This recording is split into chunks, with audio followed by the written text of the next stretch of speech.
What's up, man? It's back. Hey, I don't give a shit if there's 29 stupid people playing in this. I'm gonna do it.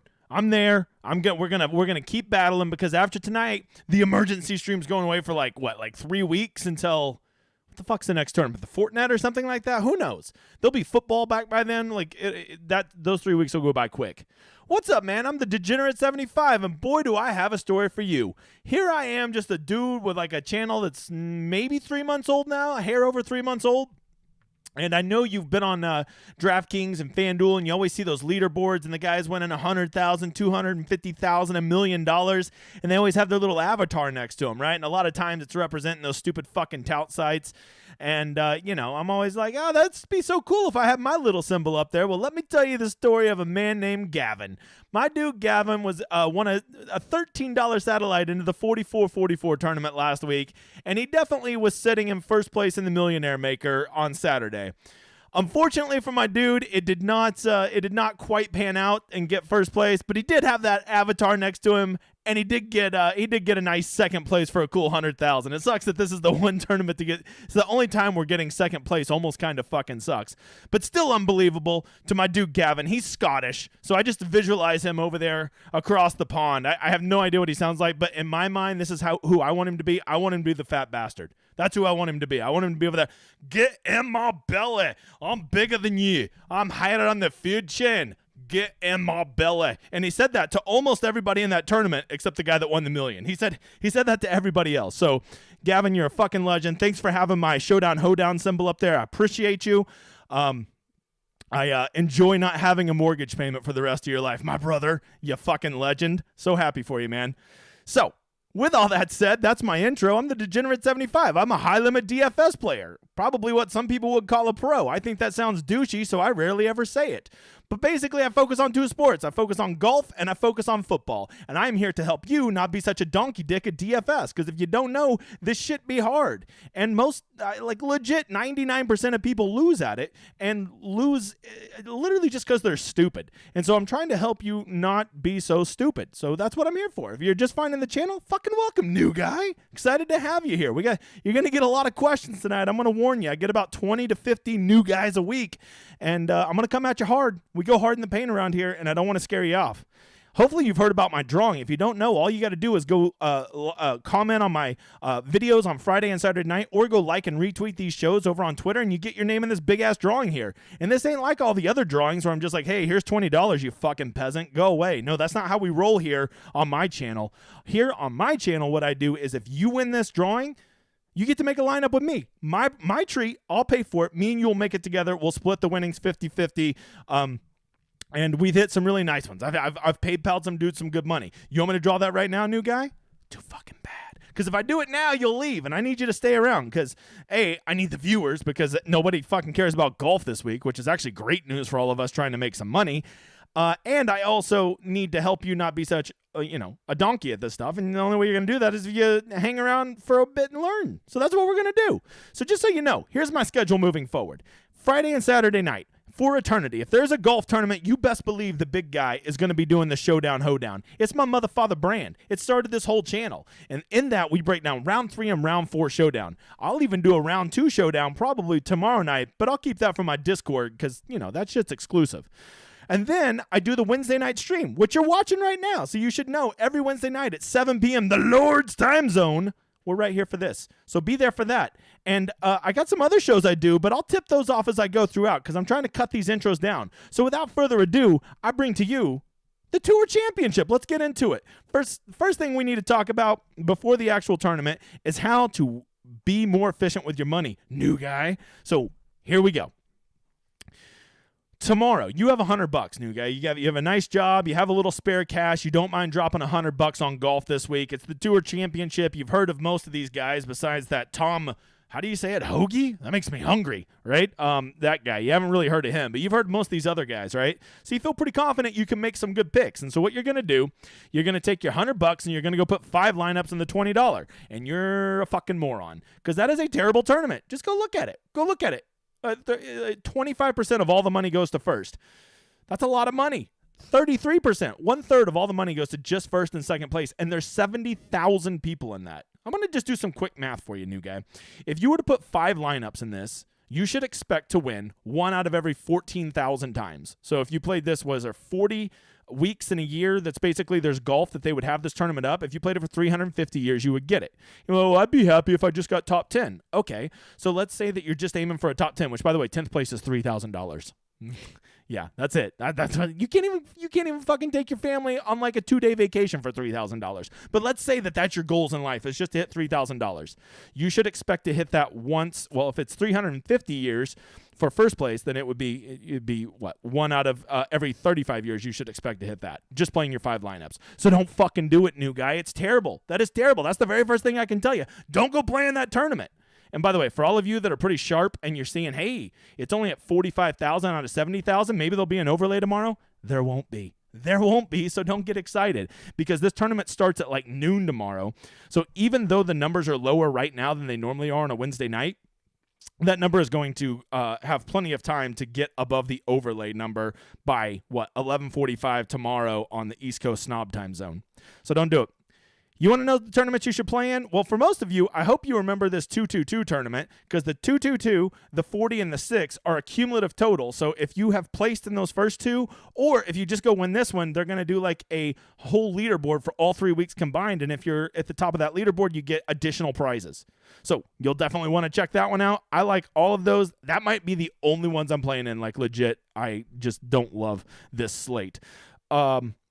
But new guy, just go make your one lineup and stick it in this $100. Look at this, $5,000 to first, only 10% of the prize pool to first. But then you scoot all the way down here to 12th place, and you still get $750 if you get 12th place. That's the kind of prize structures you want to do. That's where you should be attacking. That's where you should be looking. That's how you make your money last longer. It's not always about like I have to hit 1 GBP a year. Sometimes it's about like just hitting a whole bunch of singles and doubles and not fucking striking out every time trying to hit home runs on the big $20. Hold on. I'm getting pasty. I need some ranch water. By the way, throw your questions over here in the chat. Get over here in the chat. I will warn you, this might be a shorter episode. There just ain't that much to talk about. Okay. That's tournament selection. I have more thoughts on that, but I've shared it over on the Discord. Go check it out. If you didn't know, I had Toe Tag and Tambo on this week on my pod. I have a pod called the Fantasy or Degenerate 75 Talks Golf with Smart People. I'm actually going to be shutting it down after one more guest this Sunday until January. People just seem to be fucking done with golf right now. If you're done with golf, well, then golf will be done with you. We'll come back in January with it. I have other big guests, but I want to wait until everybody's engaged in golf before I have those other big guests on. My guest this weekend is here's the riddle. If the shark eats a fish, what eats the shark? There you go. That's all you get. All right, new guy. Here we go. The first thing I have to ask you is, what's the first thing we talk about? What's the first thing we should look at when we're analyzing this tournament this week? The very first thing we should consider, because you've got picks. I'm playing the motherfucker game. What is it? Nope. It's called weather. And if you don't know, they're playing in what I would call East Atlanta. Maybe my boy Billy would be like, that's technically Northeast. Okay, what the fuck ever. It's Atlanta. All I know is they have good food and way too much fucking traffic. That's all I know. So if you want to know what the weather is for tomorrow, it's pretty much fucking divine. It's divine. Look at that. It is divine. Just perfect. No winds, no gusts. It's really not even that hot. I thought Atlanta was called Hot Atlanta, and it's peaking at 84 the next 2 days. Get the fuck out of here. I want these dudes melting out there. We are adults. We're going to check more than one site. Let's go over to Willy Weather. Check Atlanta. What are they saying? They're saying blistering 5-mile-an-hour winds. So here's your answer. Long story short, I would say the only chance this course has at any protection is if it bakes out, but it's not even getting that baked out. I mean, it's peaking at, what is that, 89, 90 degrees I saw? Man, Atlanta going, oh, wait. This is still Wilmington. Get the fuck out of here. I could have swore I already had this up. Atlanta, Georgia. Let's go look at Atlanta. Atlanta's like, oh, no. Look at that. Oh, wait, there are some showers. Look at that. So Thursday, we might get some rain. Yeah, I've heard there's been some moisture in the air there. Moisture tomorrow morning, light rains. Maybe it'll be soft. If this is a lift, clean, and play on a soft course, they're going to fucking annihilate this course. Matter of fact, the slapdicks like Morikawa and Rory, I love on a soft course. So I would be checking that. And if this course is going to play nice and soft due to these showers, that might actually kind of change who I'm interested in, right? So the weather looks like it's going to be heavenly. There's no winds. It's going to be a soft course. It's not going to get hot and baked out. I think that they are going to roast this course, which kills me because so much of what I wanted to do this week was play the guys that nobody wants to play, and those are the guys up at the top of the leaderboard. But to me, this strikes me as perfect attacking conditions, right? Give me the guy that's 6 back, because 6 shots over 4 rounds when a dude's throwing fucking darts is nothing. It's nothing.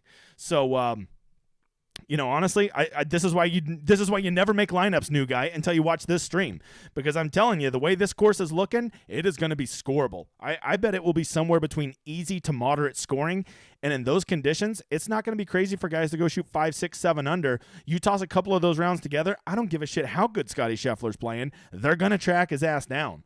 So that actually makes me like attackers more, these conditions. I think it's going to be perfect scoring conditions, and when there's perfect scoring conditions, those birdies will quickly outweigh the fake position points that people are beginning with, right? And so because of that, that's a big factor that you and I both need to consider now, right? Because the weather always has an impact, and sadly, very, very sadly, this makes me love the chasers more. And I had almost convinced myself to just go play the guys up high, and now I'm second-guessing myself right here on the stream. I hate it. All right, moving along. Let's see here. Let's get to what everybody keeps coming back for. Ownership. First of all, I'm not going to give you all 30 guys. Actually, there's only 29 if you don't know old Willie Z withdrew. Okay, and if Willie Z is withdrawing, that only leaves 29 guys left. And the ownership's a little crazy. This is still my rough draft numbers up here. I still got a couple inputs that I'm missing, and I still want to see if the wind is blowing towards the end, because last week I didn't make adjustments after my stream, and it was probably, the worst ones I've put out so far. So I'm not making that mistake again. These ownerships are probably surprising you. It probably shocks you to see Aaron Wise, Brian Harman, and Adam Scott 1, 2, 3 in ownership.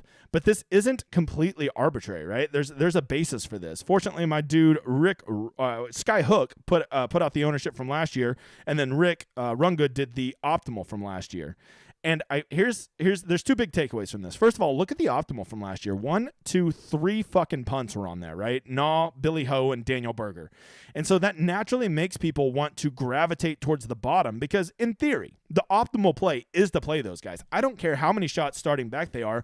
Birdies matter so much more than position points do. 30 points for first place is super important, right? But the difference between second place, which is 20 points, and the difference between 30th place, dead fucking last, is 3 points. You get, even if your guy finishes dead fucking last, is going to get 3 points. That's only a 17-point difference, which sounds like a lot, but it's really not.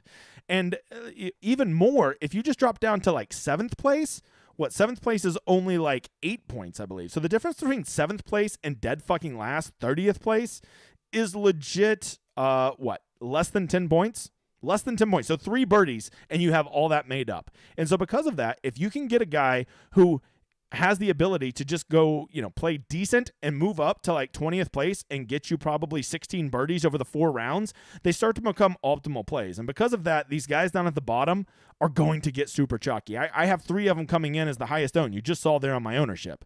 Plus, we have last year to look at. Here is last year's ownership. Let me put it up where you can see it. Here is the highest owned guys from last year. Yes, you had Jon Rahm starting at -6. He was in great form. People were playing him because he was attacking.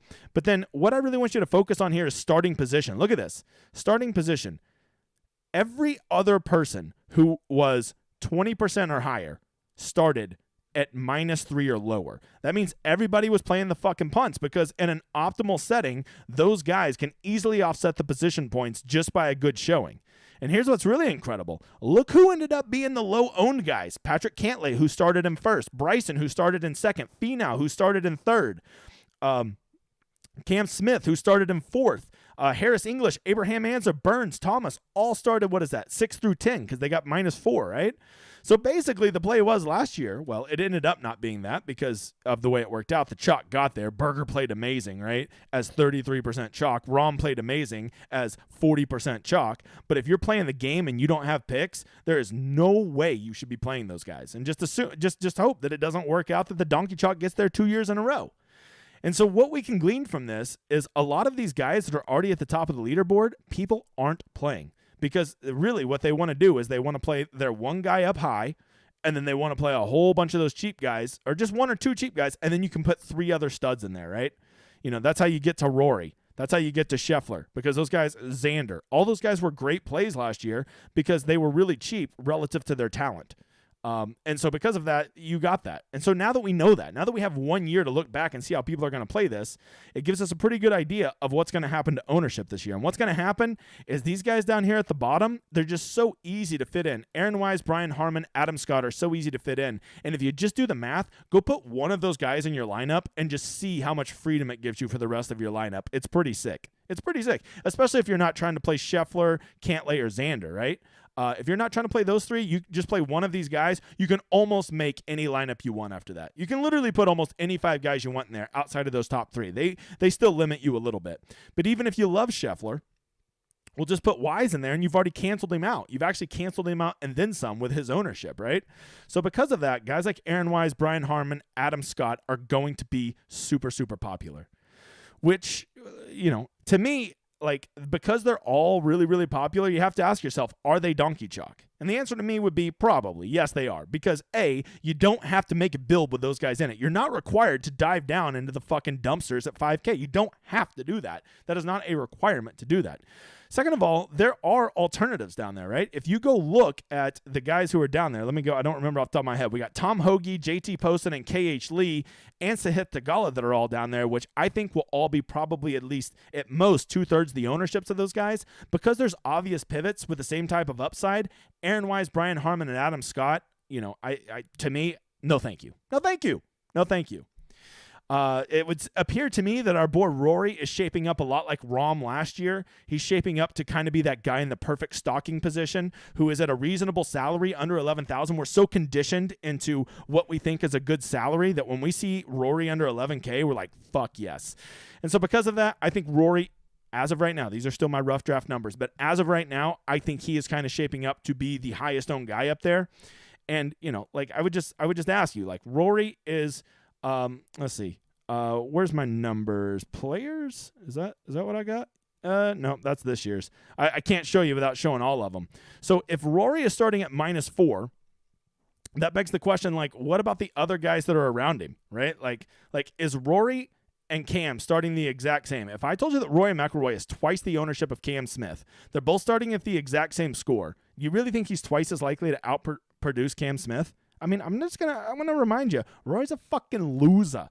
And if you don't know, losers, well, he's a champion 2 out of 4 rounds. But what about the other 2 rounds, Bob? We're just going to ignore that? We're just going to forget that Rory's a fucking loser? Shouldn't do that. So, long story short, when it comes to ownership, I would say this week, more than any week you'll ever play, this is just a straight game theory play, bro. Just a straight game theory play. When you see ownership, go the other way. And I will be the first to acknowledge that the optimal play is probably not to play Scheffler, Cantlay, or Xander. Probably not. They're just so expensive. And if they just spin their wheels, they're not worth it because all their points are fake position points, right? You're basically paying $12,000 or $13,000. And if those guys don't go out and fucking win and roast the course, they can't just win. They need to win and get you 18 to 22 birdies.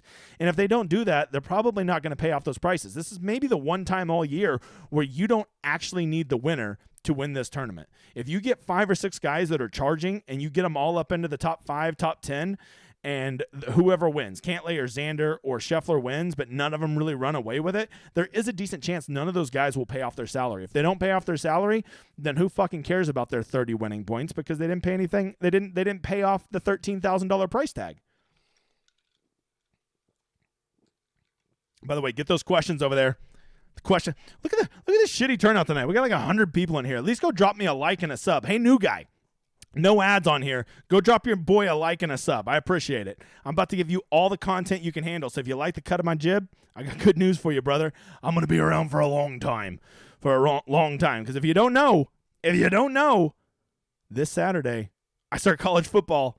I'm streaming live Nebraska and Northwestern Saturday. So if you want to fucking tune in and watch some college football with me, we'll be talking about bets and DFS and prize picks and all that stuff. And I'll be doing a preview stream Friday night, just like I'm doing this stream right now that nobody fucking came for. I'm going to be doing another one Friday night. And I don't care if 10 of you motherfuckers show up. I love college football and I'll fucking talk to myself about it. So deal with it, Bob. Okay. Let's get to oh, by the way, look at that. Check that out. Isn't that sweet? You like that right there? You like that? That's my my new. We're still working it out, right? You can still see the Fiverr imprint where I'm getting it done. This dude in India has been working on it. It's version 5. The fantasy, yeah, you like that? The touchdown hoedown. That's going to be the name of the NFL show. Me and my boy John Golt JD are going to be producing NFL content. If you like NFL content and you like the cut of my jib, you're going to get all you can handle, big guy. Let's get over to the model. Here is what I would tell you about the model, new guy. If you're a model nerd, get the fuck out of here. No one cares about the model this week. And here's the worst part about the model. Normally I always say, hey, use the model to go find some sleepers. There's 29 dudes in this field. How many fucking sleepers do you think there's going to be? Basically, what you need to do is you need to go find good ownership. You need to find somebody who produces good ownership. I would suggest me. I got my dude, Jean Gustafson, who's been checking my numbers, and I think 3 of the 4 tournaments he showed me, I've shot over 90% on my ownership. And if you have good ownership, basically you just need to play the game this week, right? And the game is this. Don't play who everybody else is playing, because everybody's going to get 4 rounds, and you just want to leverage yourself by getting on the guys that nobody else has. Last year, Stuart Sink was 7%, right? I don't want to bullshit you. Stewie Sink, 7%. Patrick Reed, 7%. Yeah, they fucking suck. But they were better plays than the other guys that were down there. Yes, it didn't pan out that way, but if you're getting 4 or 5 times the ownership, you should always take it. So what am I taking from this model? Not a whole fucking lot. Not a whole lot. To me, this is just about who is going to play well. And when if you want to play Scheffler, Cantlay, Xander, or Rahm, I feel like those 4 guys specifically are in a tier above. Not because of their talent, but simply because of their salary. And you got to ask yourself this. Are those guys, which, by the way, don't forget, Rahm is actually more expensive than Rory, even though he's starting a shot further back than Rory, which is disgusting. I hate that. I'm just not a Rahm guy this year. I think he's just not right.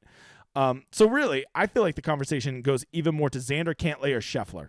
Which one of those guys should you play? Well, the answer is don't play 2 of them. Do not play 2 of them. It's going to make you in a build that's going to be really, really bad. And on the flip side of that, do not go down here and look at me, new guy. Do not go play 2 guys. You look at Adam Scott down. If you play 2 of those guys, shame on you. Because you know how many lineups are going to start Aaron Wise, Brian Harman, and then they can go put whatever 4 fuckers they want in their lineup. You don't want to pair those 2 guys together. If you have a strong take that this is a Hobbit convention and fucking Brian Harman is just going to roast it, and he's going to, fucking defeat Mordor, okay? If that's a thing you think is going to happen, well, then you can play Brian Harman. I think he's a terrible play, but if you want to play him, you play him. But don't go mix him with another chalky guy down there. Don't go put him with Aaron Wise. Don't go put him with Adam Scott, because that is such a donkey build. And the worst thing you can do this week, new guy, the worst thing you can do is get into a 3v3 versus 10,000 other people. What does a 3v3 mean? That means that 3 of the spots in your lineup are basically the exact same 3 spots that 10,000 other people have. So you only have 3 spots left in your lineup that are different than those other 10,000 people. And now you're playing 3v3 versus 10,000 people. What are the chances? First of all, you're going to be duped left and right. Second of all, your lineup has no creativity because you're already sharing those 3 positions with all those other people. So basically your whole life comes down to these 3 guys, and each of those guys is probably going to be highly owned just because there's not a lot of options this week. So the best thing you could do is, if you're going to eat some Brian Harman chalk or Aaron Wise chalk or Adam Scott chalk or Rory McIlroy chalk, you just eat that one guy. If you have strong convictions that that's your dude, you play him. Okay, answer to me is fuck all of them. That's the answer to me, but I'm me and you're you. So you play whoever the fuck you want. And remember one thing, I don't give a shit who you play. But what I will tell you is you don't want to go double stacking these guys. You need diversity in your lineup. And by diversity, I mean you need your lineup to have 4 or 5 guys that are different than most other people's lineups. That is what gives you the freedom to go win GPPs and be able to move up leaderboards. You're going to notice Sunday, you're going to feel like, oh my God, all my guys are moving up the leaderboard. I'm doing so good. I can't believe I'm moving. No, you're not moving up. You think you're doing well, but everybody has those guys. And so because you're sharing them, you're not moving up the leaderboard near as fast as you think you are. But if you go have somebody like Cam Young, Joaquin Niemann, people like that nobody's going to, well, I say nobody's going to own. Everybody's going to be owned this week. But relatively speaking, they're going to be way lower owned. Those are the guys that if they go ham, you'll go skyrocketing up the leaderboard because you'll be sharing those points with so many fewer people than everybody else. Which really brings me to my last point. The chalk ranges, right? To me, there's 3 major ranges where all the chalk seems to be pooling. First of all, from Jon Rahm up, I think you're going to get a great discount. I don't think you should play two of those guys and line them together. I think that is a very, very poor build that limits what you can do with the rest of your lineup. So if you really have convictions from somebody from ROM up, and please don't pick Zalatoris, he fucking withdrew, new guy. But if you have convictions in ROM, Xander, Cantlay, or Scheffler, or Scheffler, please do this. Play him. And if Scheffler goes out and wins this thing by 7 shots, he will be the nuts fucking play. You will need him in an optimal lineup, right? Now, if Cantlay goes and wins this thing by 7 shots, he'll be in the nuts lineup. But if Scheffler goes and wins this one thing and all these guys wins by 1 shot and all these guys just spin their wheel, he may be not in the optimal lineup. He may be not even close to it. So I'd only play one of those top 4 guys if you really feel that they got that killer instinct and they can go run away with it. But where the chalk really seems to be pooling, surprisingly enough, is this Finau Thomas M range seems to be pretty popular. You know, you got Cam Smith and Sam Burns, which are moderate. Rory's definitely going to be popular. We already know that because I showed you the top 5. But Thomas, M, and Young is one of the little pockets. Connors, Morikawa, Spieth is another pocket. And I think Scott Stallings will be popular. And then all these guys from Adam Scott down are going to be pretty popular. So if you just use that knowledge, that right there should give you some ideas of some pivots. Right? So what's the ultimate pivot range? The ultimate pivot range, which is so weird to say, is basically Jon Rahm up. That is the ultimate pivot. Don't pivot off of guys, pivot off of ranges this week. And if you know that, and you have a strong conviction, go put Rahm or Xander or Cantlay or Scheffler in your lineup, and right there, you're already so much different than everybody else. And if you don't believe me, just go look at last year's ownership. I mean, like, we have proof that these guys last year, the guys who started the highest did not were not that owned. Rahm was the only one. I think he started at -6, right? So that should give you pretty strong convictions about who to take. You know, if other pivots that you could consider, I think that this Young, Fitzpatrick, Hovland, Neiman, Decky range, see how they're sandwiched in between 2 chalk zones? It's going to be the great forgotten about zone, right? Nobody's going to play fucking Sepp Straka. Everybody's going to play Scott Stallings and stuff like that, which is funny because Sepp Straka, I honestly thought would be super high owned just because he starts with those position points. Long story short, everybody always wants to know this. Who is the one guy I am definitely not playing this week? The one guy I'm definitely not playing. I mean, get the fuck out of here. All right, we don't have to take down Mordor. So Brian Harman, you get the fuck out of here. I'm not going to play you, Brian Harman. Who is the one guy I'm definitely playing? Once again, you'd think I'd have this fucking answer. Let me drink some ranch water while I think about it.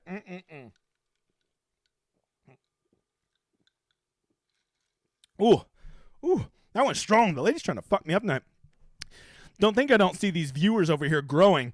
You motherfathers just tuning in to try to get here for the drawing. I'm on to you, John. I'm on to you. You suspect SOBs. You should be here for the whole thing. You know, next time I'm going to do it like 15 minutes in so you can go fuck yourself. All right. The one guy I'm definitely playing, let me think about this. The one guy I'm definitely playing, Sam Burns. You want to know why? Because if I'm going to take a guy that has to go track down some motherfathers, Sam Burns is the only guy. I want you to look at me in this little camera right here. Sam Burns is the only guy in this tournament that has the ability to finish last and to finish first. No one else in this tournament has that ability. Okay, like Tigala could definitely finish last in this tournament. No fucking chance he's gonna win, right? Tom Hoagie could definitely finish last. No fucking chance he's gonna win. Rory McIlroy could win this tournament. No fucking chance he finishes dead last. But the one guy who could finish dead fucking last or could win it, my boy Sammy Burns. Because if he gets hot, there's good Sam and there's bad Sam. Which one are we gonna get? I don't know. If I knew that, I'd be a fucking millionaire. But I do know this. I know he has the ability. I think he starts at -4, right? He will go track down a motherfather if he needs to. He might also finish dead last. But you know what? It's the stupid tour championship with 29 people, so I'm going to just make my stand. And that's my boy, Sammy Burns. There you go. That's the one guy. So fuck the Hobbit. We're going Sammy Burns. And you know what the funny thing is? There's a decent chance that Sam Burns will finish lower than Brian Harman. What are you going to do? Let's see here. Oh, yeah. There you go. I already showed this. Don't forget, football episode coming. Friday night, college football preview. DFS, betting, prize picks, be there. It'll be a stream just like this. I don't care how many of you watch. I'm going to keep doing it because I want to cover college football, so fuck you. All right, hey, I did a free drawing. Who wants to win on my a free month on my Discord, which by the way is like 260 something people now. Fucking insane, and people love it over there. And I know that if people try it, they'll want to stick to it. So my dude Vitalizer, which I'm pretty sure is Vitali, my dude, love that guy. You want a free month on the Discord? If you're already on there, this is fucking weird. Somebody else wins, you don't get another one, so deal with it. Okay. that is it. Let's get to the drawings, which I know all you slap dicks just try to sneak in here for. We're gonna do mix it up. We're gonna do exclamation point winner. We're gonna do the chat first. The chat first. The winner of the chat with only 107 people in here. What the fuck? What the fuck is Blake Hagee? Let's go, Blake. Thanks for being here, brother. Me and you, $20 ticket tonight. Make sure, hey, shoot me a DM, Blake, would you? Okay, over on Twitter. If you don't have the Twitters, just go comment on this YouTube video some way that I can get a hold of you. Email, whatever it is. We'll hook up a ticket tonight. Okay. Let's see. You think you'd be over here in the chat? Come on, Blake, get over here in the chat. All right, now for the Wednesday winner. This is for all the people that retweet my shit. Here you go. This is to get a $20 ticket with me tonight. Let's see. Give me a name. Give me a name I know. Oh, I definitely know S Clear. That's my dude right there. He's been with me since the early days. Me and you, $20 lineup tonight. Let's do it, S Clear, you fucking legend. Are you here in the chat? Because I bet you're not, you bum. Seeing there's only 100 and something people in here. And then lastly, let's do the Patreon. This is for a $100 single entry this Sunday for Showdown. If you're wondering why they get a bigger ticket than you, well, you're a fucking moron. You should figure it out. Jeff Hill, my man, thank you for supporting the cause. Me and you, $100 single entry. Shoot me a DM over on the Discord, brother. All right, that is it. Let's see, what do I got over here? Oh, lineups. All right, just in case. So I'm over here to the chat. You better get your chat in now as all the low character fucks leave because I've done the drawing and they didn't win. Fuck all of y'all. All right, here we go. Questions. Let's go. I still got to do ownership tonight. I still got to do my pivots video. Got a lot of shit to do for the old Discord, so we're going to get through this as fast as we can. It's only 7:31. Jesus. All right, Billy wants to know, drawing ownership. Okay, Billy's talking. Oh, that was before. I'm locking a golfer. If you were, who would you go 100% on this week? Well, Billy, seeing I've already stepped on my own dick, I guess I'm going to go with my dude, Sammy Burns. I'm all in on Sammy Burns. Billy wants to know, how much salary leave on the table? Is $1,500 reasonable? No. I don't. For me, I think that you could win this week living $1,500 on the table, Billy. I truly do. But for me, I won't leave more than $1,000. And the reason why is if I have $1,500 on the table, I'm going to say to myself, why don't I just get up to Xander, right? Why don't I just go play Xander? And I could upgrade to Xander Schauffele. And because of that, I don't want to leave that much on the table. That's me. I'm not going to do it. Brian, what an intro. Hey, thanks, DM Brian.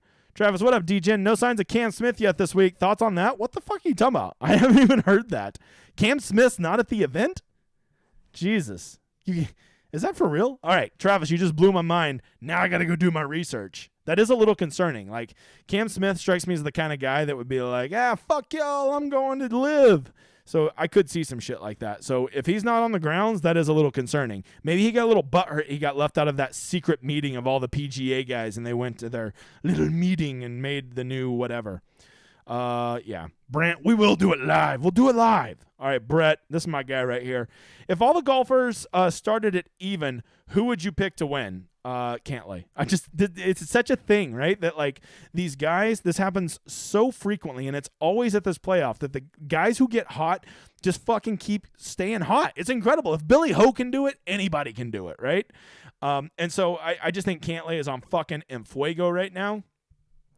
It would be him. Xander would be my second choice. Jeff wants to know, my man DJ, my man Jeff, can you please look at Data Golf Campson 2020 Tour champs stats? How could he gain both accuracy and distance but lose off the tee? One ball out of bounds can really fuck that up, right? You can, I believe accuracy is measured by how many times that they hit accurate drives, right? So if he just put 2 OB and hit everything else on the fairway, he would have an incredibly high accuracy rate and could have had a good driving distance rate. But because of those 2 OB balls, his off the tee could have been horrendous, -3. An OB ball fucks you, especially if you have to go re-tee again, right? Because you're already re-teeing 3. So it's almost like you've given up 2 full shots. So I'm pretty sure that's the correct answer. Got to send you off with a bang. Nick, I'm not sure what that means, but I do see your super chat right below it. You're a fucking legend. I appreciate you all the time, Nick. My editor will eat this week, and I'll tell you what, the man loves a good shrimp taco. Not like that good shrimp you got down there in Louisiana. All right, Sean wants to know, if no one cares about golf this week, Are you saying I have a chance? Sean, this is why I love swing season, why I don't get why everybody's like, oh, I quit golf. The Open Championship's over. I'm a little bitch.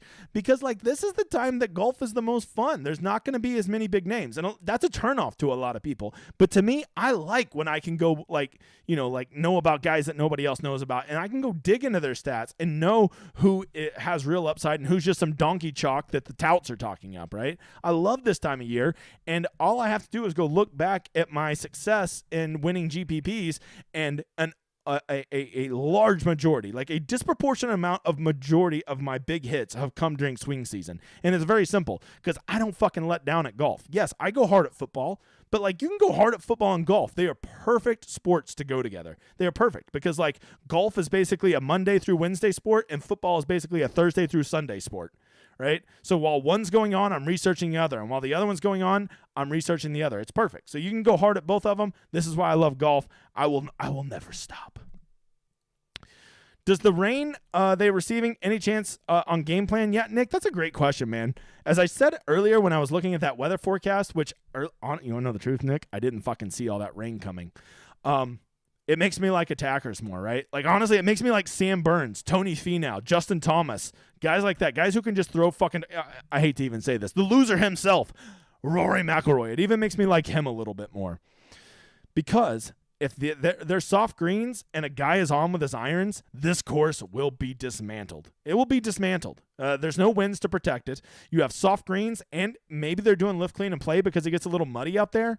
I mean, they're going to fucking kill this course. And in that case, now you really have to ask yourself, is it worth it to play any of those more expensive guys? To me, I would rather just, start a lineup with Burns and Finau and Thomas and Cam Young. Hell, you could probably even go throw in a $5,000 guy and still have a lot of money left over. So because of that, yes, I am going to be factoring that in. That makes me like, I would much rather it be windy or baked out or tough, and that would make me want to take those Scheffler points. Because Scheffler, starting with a lead, who is a better golfer than everybody else in this tournament, is appealing. But if it's a birdie fest, it makes me like him a lot less. But the sad thing is it goes against everything I believe in because it seems like the guys that are getting the least ownership are those guys up there at the top. Scheffler, Cantlay, Xander, and Rahm. So I'm gonna have to ask myself a question tonight, a hard fucking question. I got hard questions for you, but sometimes I have to answer them. And the question's gonna be, do I trust the conditions enough to favor the attackers more than I want to play the ownership game? And you want to know the truth? It's 7:30 right now, and I don't have a fucking answer for that yet, Nick. So you quit asking me tough questions. You fucking Cajun. All right. Front runner for Samaritan of the Year. Yeah, Nick's a fucking legend. Love that man. LSU getting all the good karma. Well, now, okay. I was going to say, yeah, fuck LSU. I'm sorry, Nick. I don't like LSU. Although they do have really nice fans.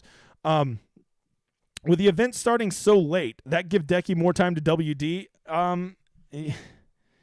Man, that just doesn't make any sense. Like, if he's going to play, you'd figure he'd tough it out because I'm pretty sure it's a pretty dramatic increase in the checks for each position that you get. I don't love Decky, but honestly, it would not surprise me if he's the lowest owned guy in this tournament. And if he's the lowest owned guy, well, then I might just play him because fuck everybody else. That's what. Delbert wants to know, going to be interesting to see how the course plays this week. Delbert, just my analysis, I've always been kind of the weather / how the course is going to play. When everybody says, oh, this is a tough course, I'll be like, dude, it's a birdie fest. And everybody's like, oh, this is a birdie fest. I'm like, bro, this is going to play tougher. And like, I am right way more than they are. And my instinct is telling me they're going to fucking roast this course. That's my instinct. That's probably not that hot of a take, but fuck. I didn't think any of my other ones were hot takes, and I was the only one saying it. So there you go, Delbert. I think it's going to play easy. I think they're going to fucking roast it, which really makes me like attackers. Now, am I talking attackers like The Hobbit? No. Am I talking attackers like Aaron Wise? No. I'm talking attackers like Neiman.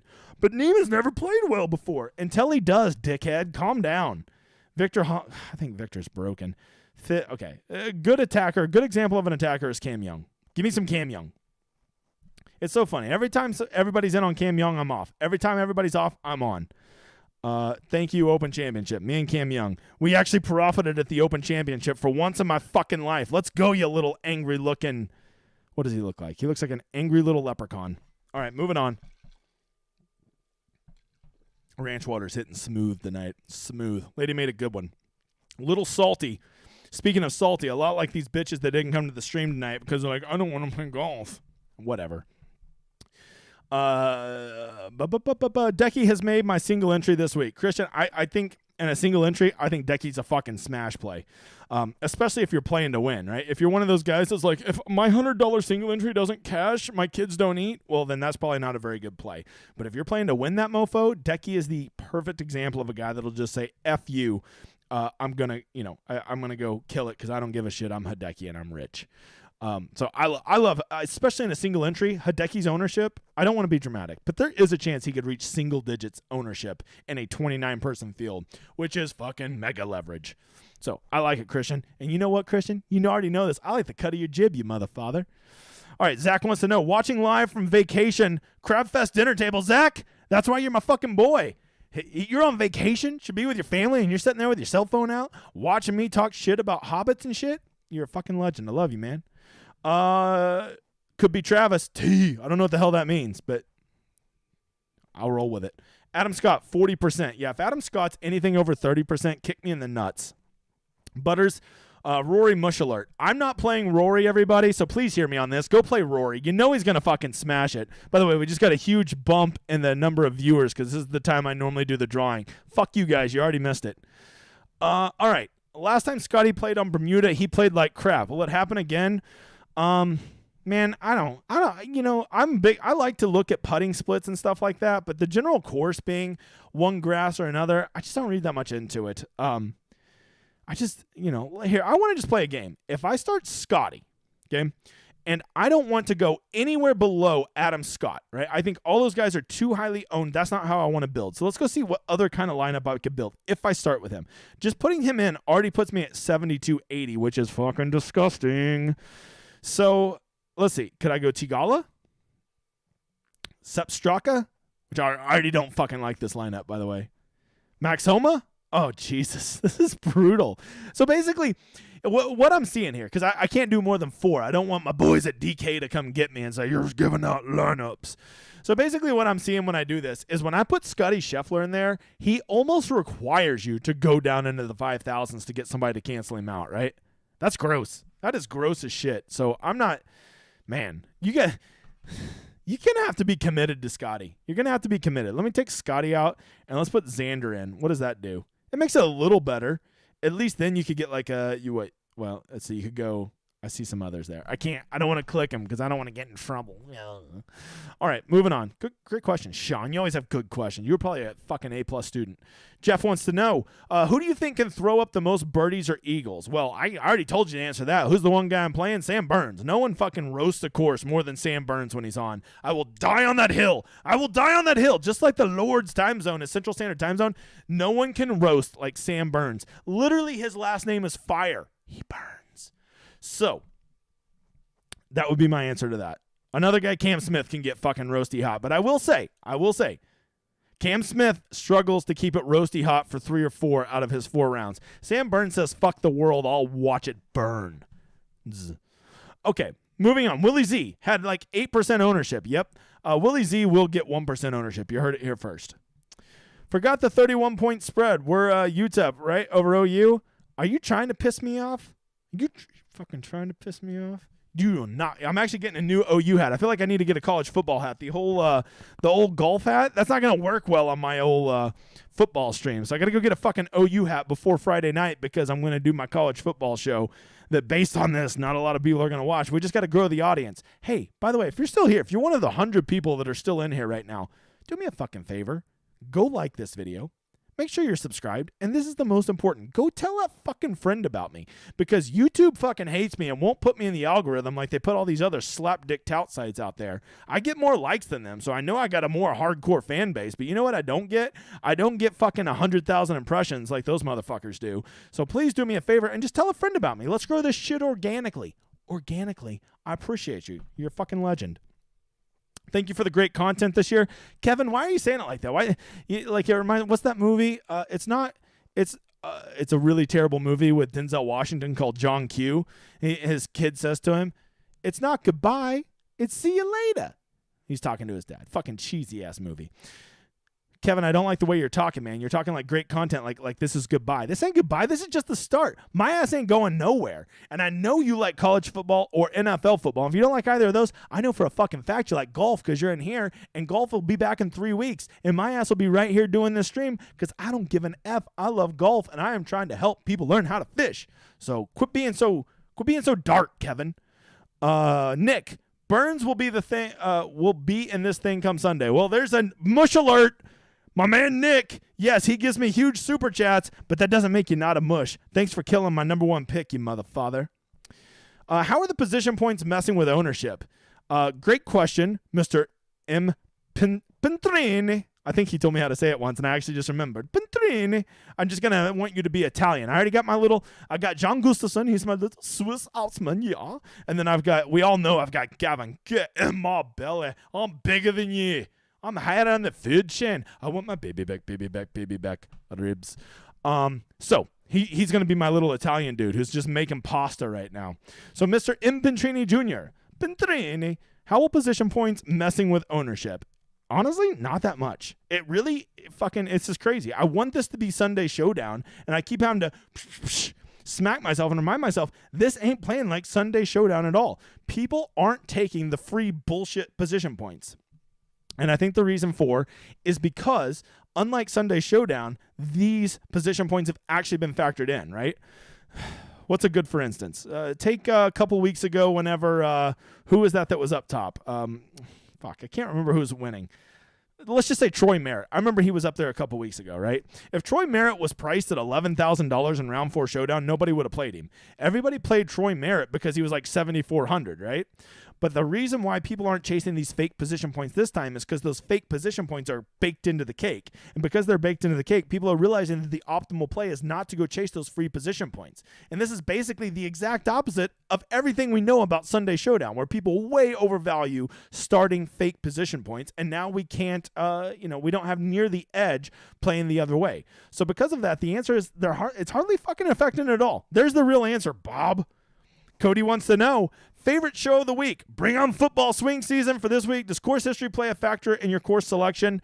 Cody, no, it doesn't. I mean, I'm actually more of a course history guy than most people. But I will say this, my man. The only thing I really give a fuck about is ownership. If poor course history is going to make Joaquin Niemann 13%, you sign my ass right the fuck up. I'll play him all day. I don't care. I don't care if he hates this course. I don't care if this course reminds him of his dead grandmother and he can't play well here because of emotional damage. I don't give a fuck. If it is going to lead to him having lower ownership, that's the only thing I care about. So you want a really short answer? I don't care. I just want the guys who are going to be lowest owned. Great question, Jordan. Cody. Jordan wants to know, obviously summed up ownership doesn't tell you everything about a lineup. Generally speaking, though, look at you with the commas, Jordan. This man went to college. By the way, get that paid for. You're welcome, Congress said.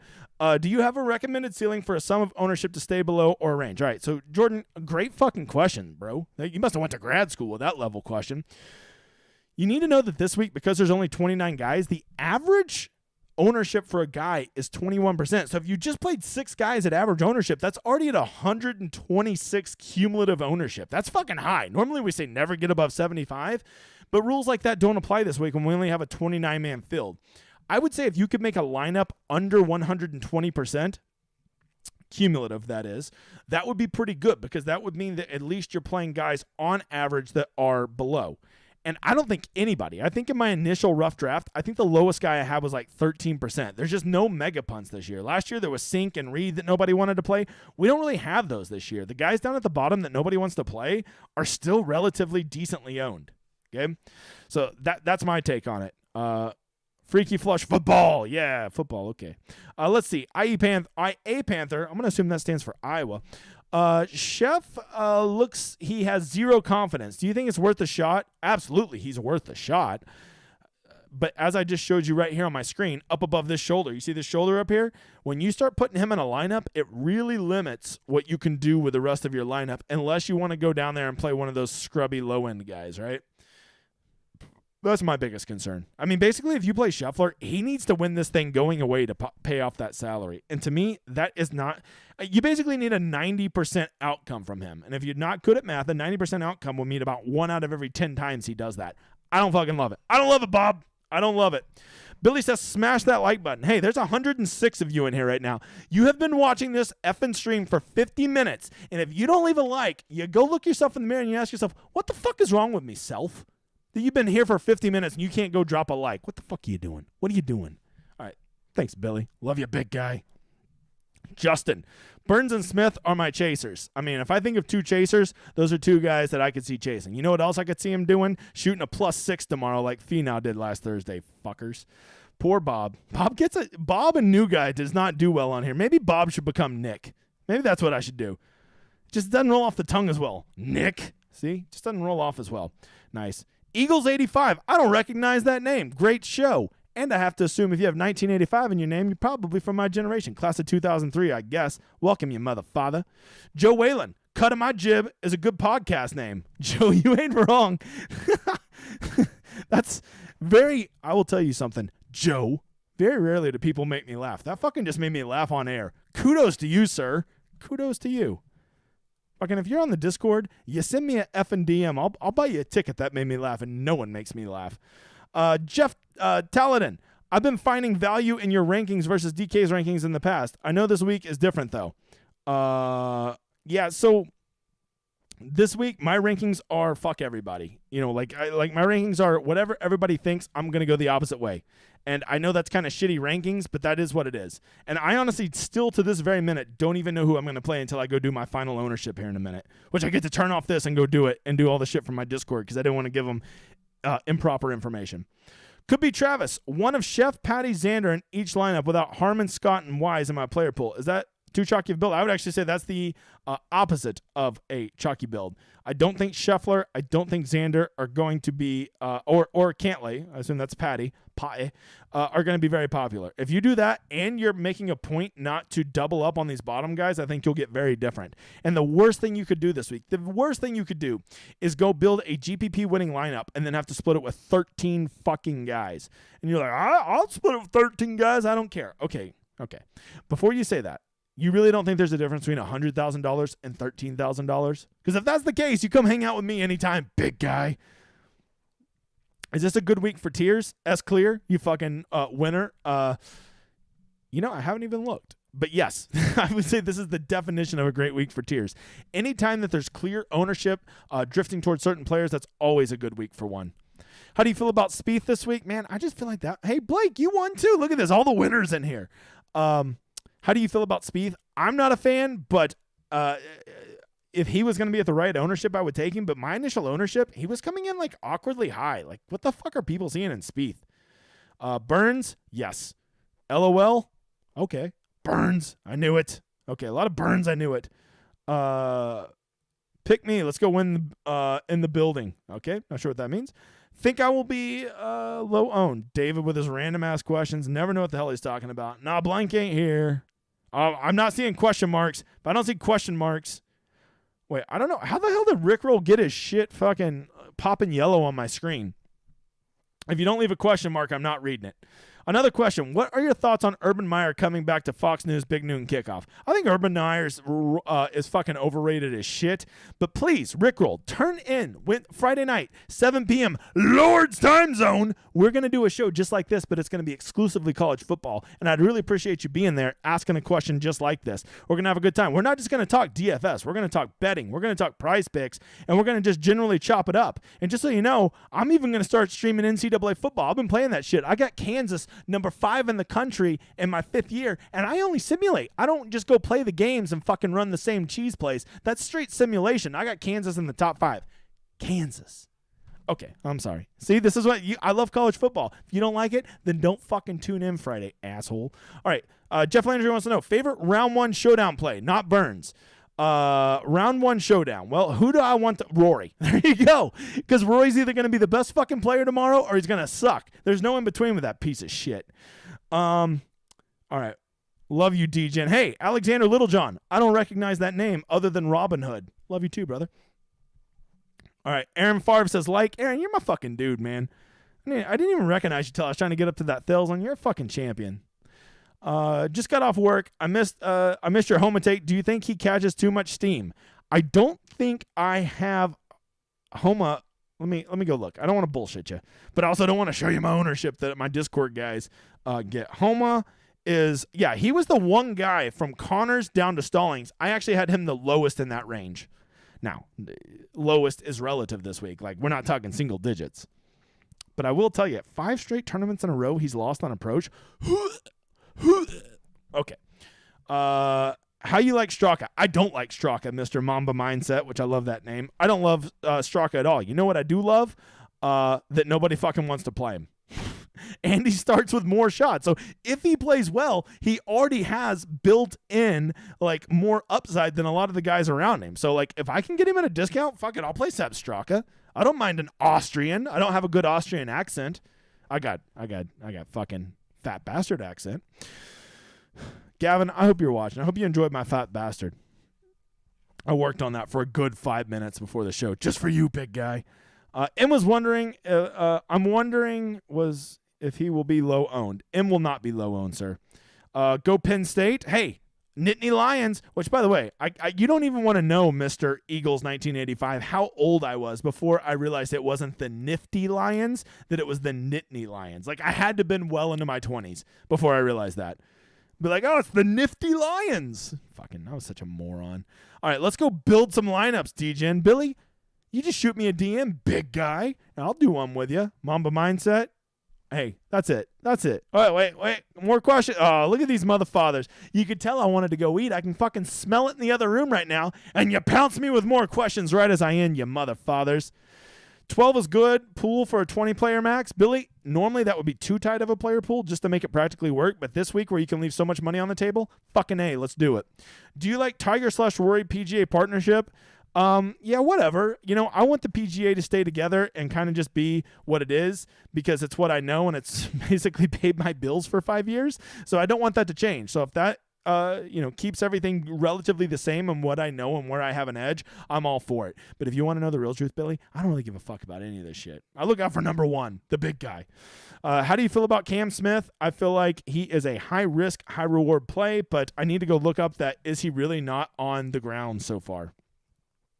Go Huskers. Hey, Andrew, I'm a Sooners fan. What do you say? I come up, I go watch the Sooners game there, and you fucking take me out to a good old time. What do you say, Andrew? Gavin L. Love it. Get in my hey, there's my dude Gavin, the fucking dude with no mortgage, almost a millionaire, have to settle for just being 100,000-aire. What is the likelihood that Finau repeats +6 this week? I think 0 chance. I think he fucking shit the bed, and then look at how much character he had to fight back, and he had 3 really great rounds after that. Finau, I think, is a great play, but he's also a fucking loser. Good luck this week, fam. Same to you, sir. He's on the grounds. All right, I trust Christian. I want y'all to know, me and Christian, we talk a fair amount. He's in my trust circle. He says it. I believe him. All right, last one. See you in September. I'll buy you a beer or 12. Andrew, you don't got to fucking sell me, big guy. All right, that's it. Guys, please come check out my stream Friday night. I'm doing something completely new. It's going to be this, but for college football. And then Saturday for the Nebraska game, I will be right here on YouTube watching the game. I obviously can't put the game on the screen, but you can fucking watch it at your own damn house. I'll be commentating over it. We'll be tracking DFS. We'll be tracking bets, which, by the way, bad news for you, Andrew. I'm pretty big on Northwestern to cover that line. And that's what we'll be doing. So I hope you can make it. Help me. Dude, just go share this with a friend. I really got to grow this channel because fucking YouTube has it out against me. They only support the slapdicks. They don't support the people that actually make good content. I appreciate every one of you motherfathers. This has been real. I hope you kick ass this week. But more importantly, I hope you enjoy my outro, you motherfather.